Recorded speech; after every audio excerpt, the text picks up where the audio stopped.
झारखंड को किस तरीके से आप लोग देख रहे हैं, इसलिए कि जब से सरकार बनी है तब से रहा कि भाई ये सरकार चली जाएगी, लिफाफे को लेकर हुआ। इसके बाद सरकार ने एक से एक बड़ा कदम उठाया और कहा कि भाई बीजेपी को हम मुख्यमंत्री जब यहाँ पर आए थे तो आपने देखा था उन्होंने कहा था कि भाई आपको एक तरह से हम राजनीतिक करने के मुद्दे नहीं छोड़ेंगे, राजनीतिक डेथ हो जाएगा। जिस तरीके से 1932 लेकर आए, तमाम मुद्दे लेकर आए, स्थानीय नीति नियोजन, इस तमाम चीज़ की बात हुई। तो क्या आप लोग लगता है कि मतलब मुद्दों में आपको सरकार ने बीजेपी को बहुत पीछे छोड़ दिया है, इस सारी चीज़ों को लाकर, वो 32 हो या नियोजन की बात हो या तमाम जो मुद्दे हैं? सबसे पहले तो मैं एक बात स्पष्ट करना चाहता हूँ, राजनीतिक दल होने के कारण राजनीतिक बयानबाजी चलती रहेगी, आरोप प्रत्यारोप का दौर चलता रहेगा। जहाँ तक आपने नियोजन नीति की बात की, मैं निश्चित रूप से इस पर अपनी बातों को रखना चाहूँगा। सबसे पहले तो 1932 के खतियान आधारित नीति की हम बात कर लें। कुछ साल पहले माननीय मुख्यमंत्री महोदय ने खुद सदन के पटल पर कहा था कि 1932 के खतियान पर आधारित स्थानीयता नीति झारखंड में नहीं बन सकते क्योंकि कोर्ट उसे कभी स्वीकार नहीं करेगा। इसके वीडियो आपके पास भी हैं, सोशल मीडिया में भी है। दूसरी बात, अब जब ईडी ने यहाँ के भ्रष्ट अपराधियों पर कार्रवाई शुरू की, सरकार का जो चरित्र है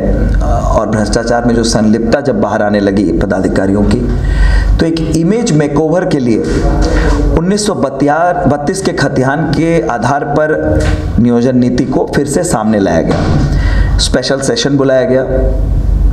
और 1932 के खतियान पर आधारित स्थानीयता नीति के विधेयक को पारित करके राज्यपाल महोदय के पास भेज दिया गया। इसमें दो बातें हैं जो आपके माध्यम से मैं जनता के समक्ष रखना चाहूँगा। पहली बात कि जब आपने खुद कहा था कि ये नीति लागू नहीं हो सकती है, कोर्ट इसे स्वीकार नहीं करेगा, तो फिर उसी स्वरूप में आपने कैसे भेजा? पहले 2021 की आपने नियोजन नीति बनाई जिसमें 10वीं और 12वीं के पास होने की बाध्यता दी गई, जिसे कोर्ट ने रिजेक्ट कर दिया। तो नियुक्ति वर्ष जो घोषित किया गया था 2021 का, वो ठंडे बस्ते में चला गया। अब 32 का सिगुफा फिर से लाने के बाद मैं तो खुद आपको कहता हूं, सोशल संवाद के चैनल पर मैं कहता हूं 1932 के खतियान के आधार पर स्थानीयता नीति, नियोजन नीति बनाकर लागू करके राज्य सरकार को दिखाना चाहिए, ना कि इसे एक भावनात्मक मुद्दे के रूप में सिर्फ जनता के समक्ष लाकर जनता को बरगलाने का काम करना चाहिए। क्योंकि जब सरकार के ही विधि विभाग ने इनके जो स्वरूप जो इन्होंने भेजा था राज्यपाल के पास, इस पर अपनी आपत्ति जताई और कहा कि यह स्वरूप किसी भी रूप से संवैधानिक नहीं है और न्यायालय के द्वारा जो प्रावधान तय किए गए हैं उसके फॉर्मेट में नहीं है, तो फिर क्यों उस स्वरूप को भेजा गया? क्यों नहीं एक सर्वदलीय बैठक बुलाकर, अगर वास्तविक में नियत साफ थी कि 32 के खतियान को लागू करना ही है तो हम लोग भी साथ देते, लेकिन उसे सर्वदलीय बैठक बुलाकर एक राय बनाकर उसे राज्यपाल महोदय के समक्ष रखना चाहिए था। और जो 9वीं अनुसूची में बार बार डालने की बात की जा रही है ताकि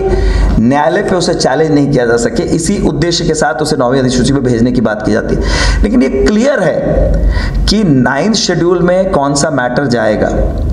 और राज्य में नियोजन नीति में आरक्षण के प्रावधान क्या होंगे, इस पर निर्णय लेने का अधिकार जो संविधान का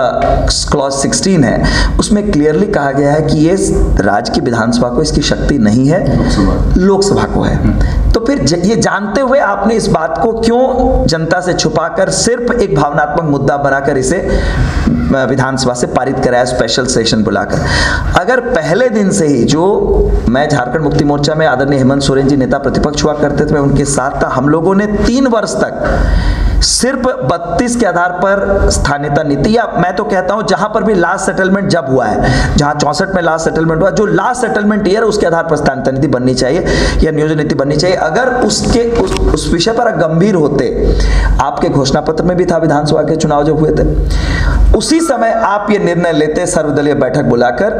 कि अगर आपको राज्य सरकार को चाहिए कि केंद्र सरकार इस पर आपके साथ आए, तो आप सभी दलों को लेकर आदरणीय प्रधानमंत्री जी के पास जाते कि मेरा ये नियत है, मैं खतियान आधारित नियोजन नीति झारखंड में बनाना चाहता हूं, ये अड़चनें इसमें आ सकती हैं जो कॉन्स्टिट्यूशनल प्रावधान है उसके अंतर्गत या न्यायालय के जो प्रावधान है, और इसको अड़चन को दूर करने के लिए मैं केंद्र सरकार का सहयोग मांगता हूं। तो आप एक सकारात्मक दृष्टिकोण उसमें दिखता।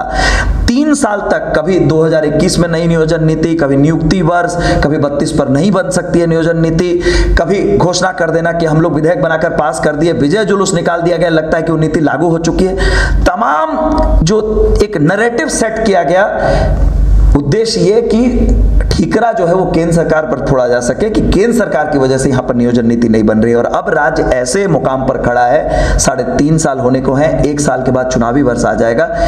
झारखंड संभवतः एकमात्र राज्य है पूरे देश में जहां पर कोई नियोजन नीति नहीं है। तो इसलिए राज्य सरकार, अब भी समय है इस पर गंभीर हो, राज्य के लोगों की मानसिकता को देखते हुए समावेशित तरीके से यहां पर नियोजन नीति जल्द बनाई जाए ताकि नियुक्तियां हो सके। धन्यवाद।